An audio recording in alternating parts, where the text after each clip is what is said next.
So we are here with Steve Mangurten, who is a wonderful director of photography that I worked with for many, many years. We originally met and worked together at Pop Sugar. And since then, Steve has worked on like so many different things. So tell us a little bit about what you've done and then what you're also currently working on. I moved to LA for film school. Right afterwards, I started shooting with Pop Sugar, where we met. Did a lot of fashion, beauty, tutorials, DIYs, style videos, lifestyle videos, and then moved on to doing a lot of other things, longer form projects like narrative feature films. I've shot 4 of them in the last couple of years. Awesome. I've done a feature-length documentary, shorts, music videos, commercials. Cool. All the things. All different genres for narrative, different styles for the more documentary and lifestyle kind of stuff. Yeah. A lot of variety. I mean, I feel like that's kind of one of the beauties of getting to work with you is that you do shoot so many different styles of content.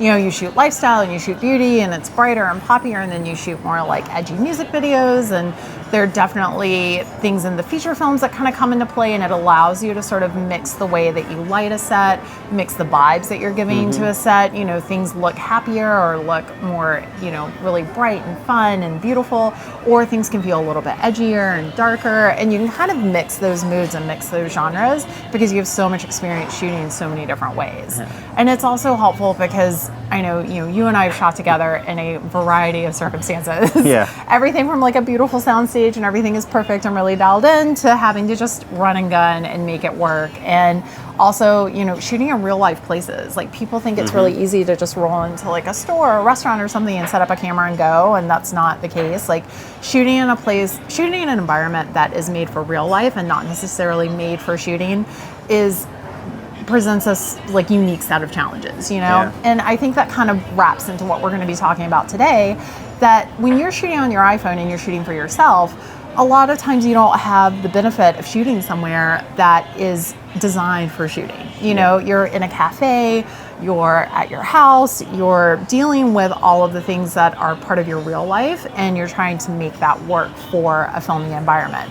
So I know for us, like there's some tips and tricks that we tend to use a lot to make those places look really beautiful, to make the frame in the camera feel really full and really pretty and really set up. And, you know, if you could only see what was actually behind the camera, it's usually a hot mess. So I think, you know, it's a great way for us to sort of jump into that. But before we jump into all of those tips and tricks, let's talk a little bit about visual branding. So I know something that we worked on together at Pop Sugar was really getting a visual brand down so that every time you look at a piece of content from Pop, you knew it was from Pop. Yeah. And tell me a little bit about why you think it's so important for a company or a personality or a brand to really brand themselves visually for the digital space. I think it's important to brand yourself, whether you are a person or a company. If you know you are trying to establish a presence online, whether it's to sell yourself to viewers, to gain more viewers, or to sell a product, whatever it is, I think the branding is really important because it allows you to create kind of an identifiable trademark, something where people can look at a piece of content and know that that's yours without really thinking about it, or without getting all the information. Because a lot of times people, you know, might scroll through Instagram or Facebook or whatever it is when they're in school or at work, at a meeting, whatever. So they have the sound off, so they're not going to get everything that you're saying. Yeah. But if they can recognize your style and your branding, then I think that helps. Yeah. And a lot of times, I mean, I'll just scroll through something and I might be with someone, my girlfriend or someone else, and they'll say, "Oh, that looks like something Pop Sugar would have done." I say, "Well, it's something I shot. It was for Pop Sugar." Yeah. Or, you know, I'll look through something and say, "Oh, this is very similar to this brand that I worked with. I wonder if they, if they like that style, if they try to recreate it or whatever it was." But it kind of, if you can really establish yourself as a style, then at some point, you know, people might be comparing what they're doing to what you're doing and say, "I really like that style. That's very whoever you are." Yeah, no, and I feel like, I know, you know, like you and I were working together at Pop Sugar, gosh, now it was almost 6 years ago. And at the time, creating that much digital video around lifestyle content and publishing it that regularly wasn't a normal thing. Like it wasn't common. And I know for us, like we would always see other brands and other platforms copying our style, you know, like taking that really bright look, that really, really poppy, girly look, and like trying to reinterpret it as their own, which is fine, you know, like copying someone is the greatest form of flattery, but it's true. Like people are connecting with that look and they're connecting with that vision that you're bringing to life on camera, and they're trying to recreate that for themselves. So I definitely hear, you know, in DMs and just conversations that I'm having with people time and time again, that they really think they can't achieve a more polished look because they don't have the money for like a big production value kind of shoot. Do you, like, I don't really think that's true. I think you can get pretty far with an iPhone. I think you just sort of need to know a little bit more about what you're doing and why you're doing what you're doing. So what are some of the things that you think, or I would say like, what are the top 3 things that you think someone can do to enhance the production value, even if they're just shooting on a phone by themselves? Well, I think, I mean, with any of the phones nowadays, particularly with the iPhone, I mean, the quality has become really pretty good. As long as you know what the capabilities of the camera are, what you know what the limitations are. Yeah. And I think that comes into practicing with the phone, looking at all different environments, figuring out what those limitations are and how best to utilize the capabilities of the phone. And I think one of the biggest things that goes into controlling those limitations is finding the right location. Yeah. And it doesn't necessarily have to be, you know, a studio or a rented space or whatever. It could be anywhere. It could be your home, living room, on your rooftop, cool location, a balcony, just out on the street or a restaurant or something that you have that looks nice, that is easy for you to get to, you have control over, because the location dictates a lot of things. A lot of times, if you don't have the budget to fill it with production design, with props, you know, whatever's there is there. So the right location has the look you're going for and has the background full of whatever it is Totally, that you want to include. Totally. And I mean, I know for us, like we've shot in so many different spaces and we've had to make them look good with very limited time and like basically no money. So one of the tricks that we use is just narrowing your space. So instead of trying to think of the space like you would if you were considering it for a party or to buy the house or whatever it is, and you're looking at the whole space, look at like a corner, you know, how does that corner look? And, you know, like for us, like we're sitting in a restaurant right now and we just picked something that was clean and simple. We have good daylight. We're sitting by windows, but, you know, all around us is like a mess. So, you know, like we just kind of took everything and threw it on the corner and then just cleaned up where we were going to be sitting and just made it look tidy. And sometimes tidy in a little daylight is not a bad place to go. It's not a bad place to start from. Yeah. So, yeah. A lot of times with the locations too, it dictates the lighting that you have if you don't have lighting equipment. Yeah. That's another aspect. If you have a spot in your home with big windows, and you can just have them just shining light, big soft light right on your face, it's very flattering looking. Yeah. That's why people like taking selfies in cars. They have a big window in front of them, lighting their face super evenly. Yeah. It's helpful. So, all right, well that's awesome. Yeah, I mean, I think your environment really does say a lot, and it gives a lot of vibe to your video. You know, like if you're shooting something at the beach, that's gonna be such a different style of content, such a different style of video than if you're sitting in a busy coffee shop downtown. Yeah. Yeah. And those are all options. Yeah. It doesn't have to be a home, it could be anywhere that you want to shoot a video. Yeah. So I also think a lot of, like, it's easy. Let me start that question over one more time. All right. So when you're creating content for social, particularly if you're a brand or you're an influencer or an expert in your field, generally speaking, you need to create a lot of content. You need to post fairly regularly. You need to have a lot of stuff coming out. What is it that you love about the iPhone and the videos that the iPhone are able to make that you feel like such a good fit for the digital space? I think it's a good fit for the digital space because, like you said, you want to pump out a lot of content. You want to be regular. That's one of the most important things to gaining and keeping viewers is regular output. So shooting on phones just makes it so easy. And the quality of them, like I said, has gotten pretty good. So it's easy to just shoot a video on a phone and have something that's ready to go, ready to post to Instagram, which you're going to do from your phone anyway. Yeah. So easy workflow. Yeah. I also think it's important to be able to use the phone as one of your tools for creating video content for social platforms, because your phone is the medium of that platform. Yeah. So it's great to be able to have more beautifully produced, like bigger production quality content that you cut for the phone and you publish that on the phone and it looks really cool and it looks really polished. But there is something to be said for having phone content created by your phone, published in a medium that's going to be viewed by your phone. It's a really direct workflow.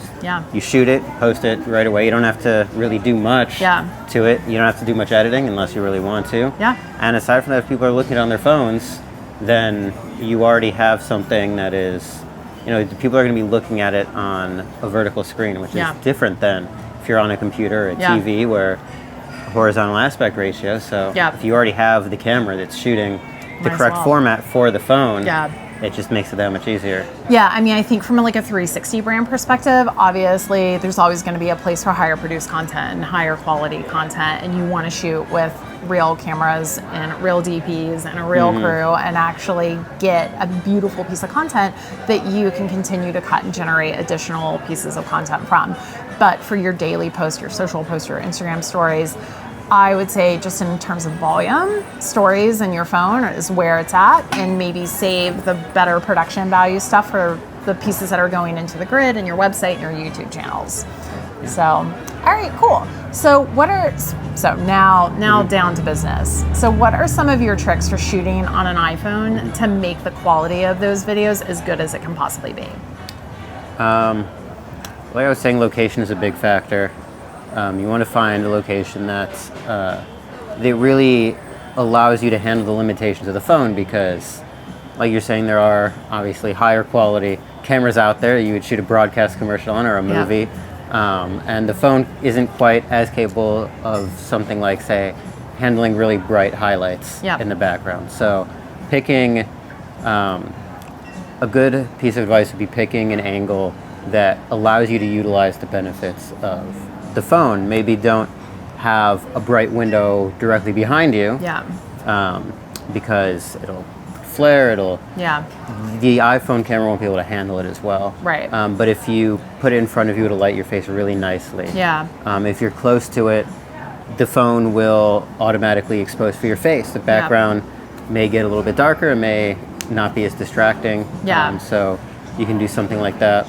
Yeah, I do think that's something important to keep in mind, is kind of what that camera is built for. So different cameras and different lenses are built for different things, and your iPhone camera is really built to be a part of the phone. So in terms of video, when they're constructing this camera and what it's going to be able to do, they're thinking about you using it in your life. So they're thinking about you using it for selfies, using it for short video. Maybe you're videoing your kid or your dog, or you're just, you have it for an interview like this. It's not really the kind of camera that you would go shoot like a travel series on, where you need to be able to get a beautiful look at your background as well as the person talking to camera. You want to find spots that are evenly lit. Right. You don't want just hard sunlight on you. The phone camera can't handle that as well. I mean, even us, the sun has shifted since we started talking, and now it's like right on our shirts, and you some can of this see looks a little bit, there's like a hot spot, and then our faces are a different color. It's kind of cool, but it can't quite handle it as well. I mean, it gives it like an interesting vibe to a point, but it's not its strong suit. And again, you always have to try it out and see what looks good. Totally. Testing, experimenting with it, figuring out what works well with your particular phone, whatever it is. I mean, I know for me too, a couple of tricks that I found just from trial and error that I wound up really loving. Audio is a big one for me. I feel like the audio embedded into the camera naturally isn't that great. It's not really what it's designed for, and it's okay like if it's fine. If you're in a small room and there's not a lot of noise, right? But, and you're, if you're holding it like you're on the phone, then it's fine. But if you're actually trying to say something that you want people to hear, and you're like in a busy coffee shop, or you're outside and there are cars going by, and there's all this stuff, there is a lot of audio interference on the camera. And that's just, I mean, it's a phone. It's not meant to be like a production bees. But people shoot so much stuff on the phone that there's a lot of accessories now that they make and sell. Yeah, totally. So you can get microphones. Yeah, so like we actually have a mic set that we use for these interviews. This has been a lifesaver. Yeah. You know, it's under $100. I love that. Yeah, like, it really allows you to isolate your voice Yep. as well, especially with these with these kind of mics. just clip it and go. Yeah. Yeah, super exactly. easy. Plug it into Anyone the can phone, use and it. then the background noise is just really quieted down. Yeah. So people can actually hear what you're saying and not be distracted by a bunch of clanking in the background. Totally. I'd say the other big one that's been like a game changer for me is a tripod. So for all of these interviews, I have a camera tripod that a phone tripod for, you know, for the video, and I just stick the phone in it and then away we go. And it's cool. It's like you can mess with it a little bit and you can change the height and all that kind of stuff. But I really do think it's been incredibly helpful. I can't imagine trying to hold the phone for like 15 minutes. Like it would just, my arm would be like, we're done, goodbye. And it like gets rid of some of that shaky nonsense. So are there any apps or anything that you really love that help you get better video from your phone? Yeah, there are a few out there. There's some apps both for stills to give you more control and for video. And it's great because there have been a lot of people shooting even bigger projects on phones. So development of these apps has made that possible. I mean, Steven Soderbergh just shot a series on an iPhone. It's amazing. It's on Netflix and it's got good reviews. I mean, you know, Sundance-winning films have been shot on iPhones. So crazy to me. And part of that is because of different things that they've released for the phone, like apps. The video one that I like that I think most people use is called Filmic Pro. Yep. I think there's a free version and a paid version, the Pro version. But it allows you full control over the camera in your phone. Yeah. So you can set exposure and lock it. You can set focus and lock it. Yeah. So it's not constantly searching and shifting around while you're trying to record. Yeah, I think that's a big one. It allows you, if you do have the interest or ability to do a little color correcting, it allows you to shoot flatter looking profile. You get a little more latitude out of the phone in terms of how much brightness and darkness you can capture in the same frame. Yeah. So you have the ability to expand the capabilities of the iPhone from what it can normally do. Yeah, which is great. Just takes a little bit of post work to make it look nice, but it gives you the option at least. And I feel like so much with these things too is trial and error, and just like not being afraid to mess it up. You know, like not everything is going to be perfect. Not everything is going to win an award at Sundance, and sometimes that's not really what you want. So it's just not being afraid to mess with it and like toy with it, and that's how you're going to figure it out. Always just about testing and playing with it. And the more you use it, the more comfortable you get. So and having a lot of these options gives you the ability to do all different kinds of things. Totally. And whether you want to do something narrative or you want to just do, you know, branding kind of video, an Instagram video, or even anything. Just making your videos that you're shooting, you know, at home with your friends and your kids and stuff look better, and just have better quality footage for that. And practicing with something that gives you that kind of control, just I think would make anybody, even just doing it with their friends or whatever, just for fun, makes you look for certain things, makes you, I think, a better filmmaker in general. And aside from software, there's also some other hardware options, like there are lens kits you can clip onto your phone. That a lot of them go with some of these software options, some of these apps. That together will give you more control and more ability just to kind of. It's amazing. I mean, it's crazy to see how much it's grown in the past couple of years, and it's crazy to think about, you know, being able to shoot an entire series on a phone is just wild. You know, it's like I would never have thought that would be possible even 3 years ago. I've been like, you're crazy. The possibility for high quality out of a phone camera has gotten really good. Yeah, it's incredible. So love that.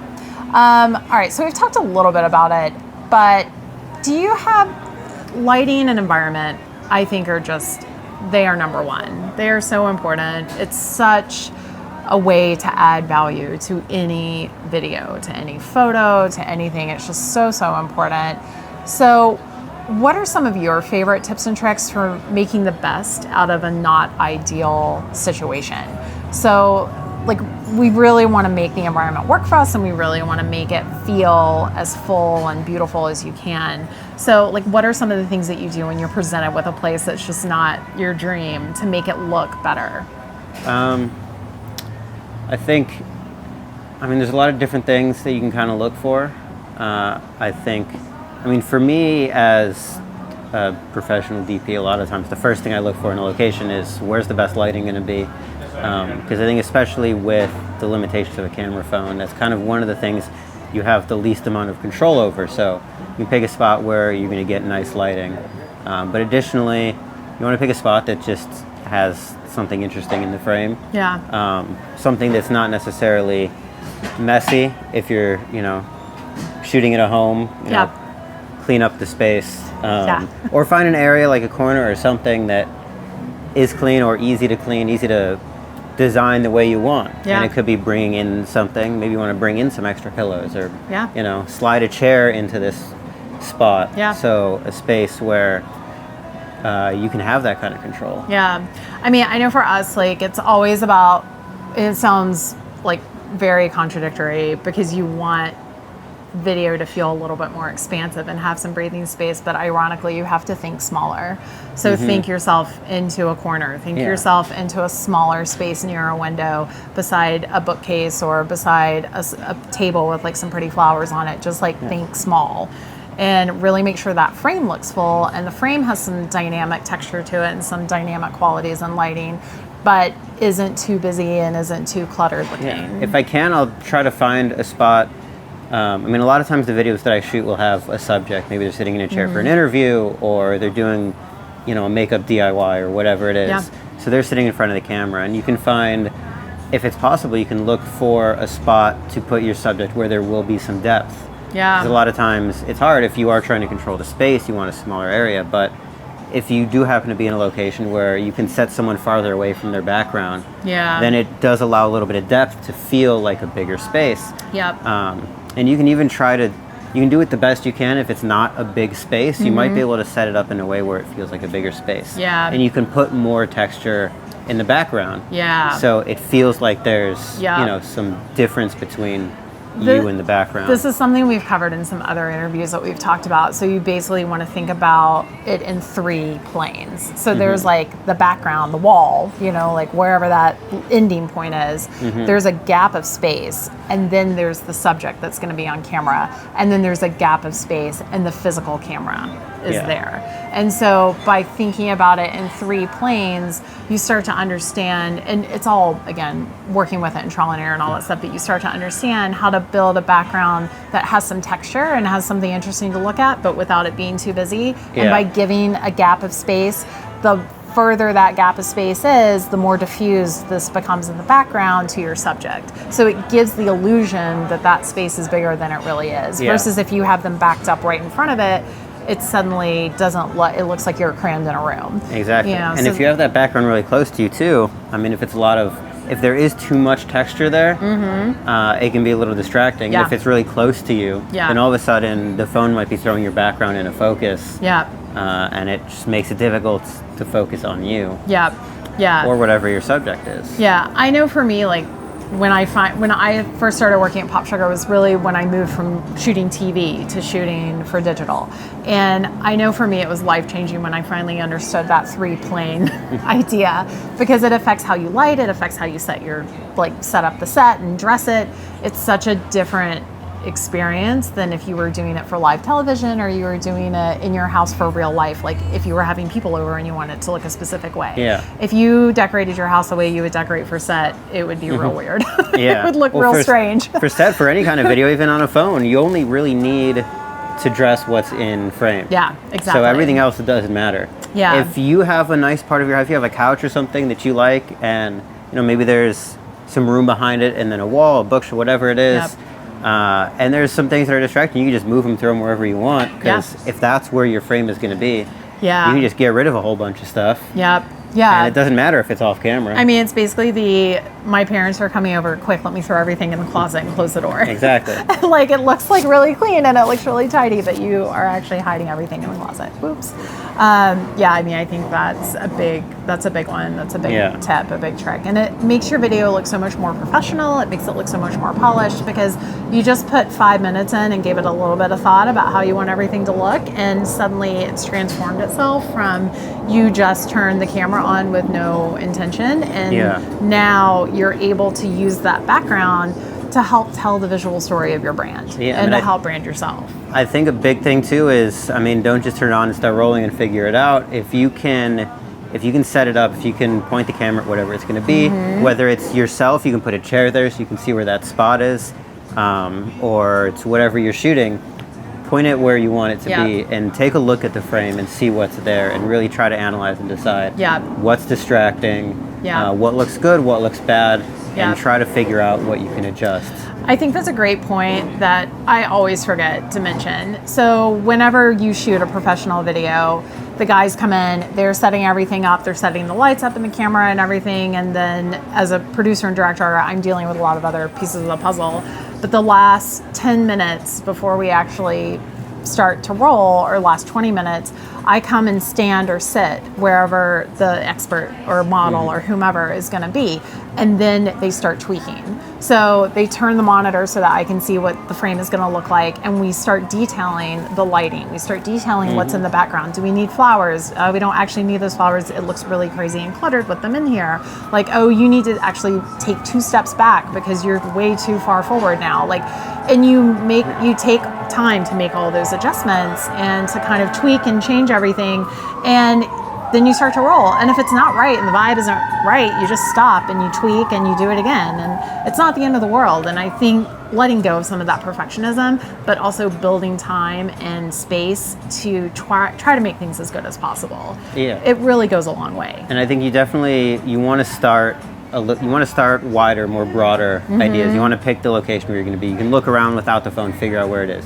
Find the frame, what looks good in the frame, and then kind of work your way in more and more detailed. So it's like, is this a good location? Is everything in the frame good? What big things can we start to move? Okay, is the location of the subject compared to the background, is that right? Can we move them a little bit? Can we adjust the lighting by closing some blinds or opening them, whatever it is? And just get more and more detailed. Or those flowers, is that one particular book distracting? And then obviously eventually you'll work your way down to being so detailed that it's not really making a difference anymore, and then you're done.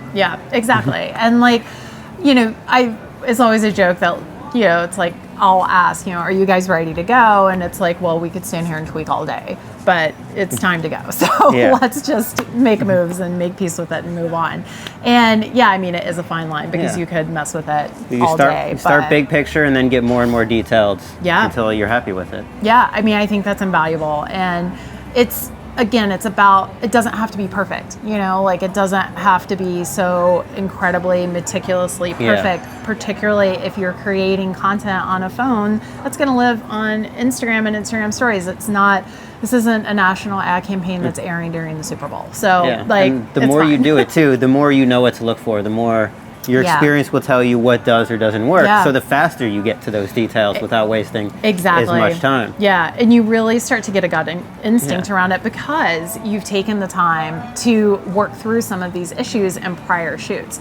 And the more you do it, the fresher you get, the better you get. And then you know which details are worth or not worth looking your time. at. Because time is money. So it's like, is it really worth like redesigning your bookcase before you're going to shoot like a 2-minute video tutorial? No.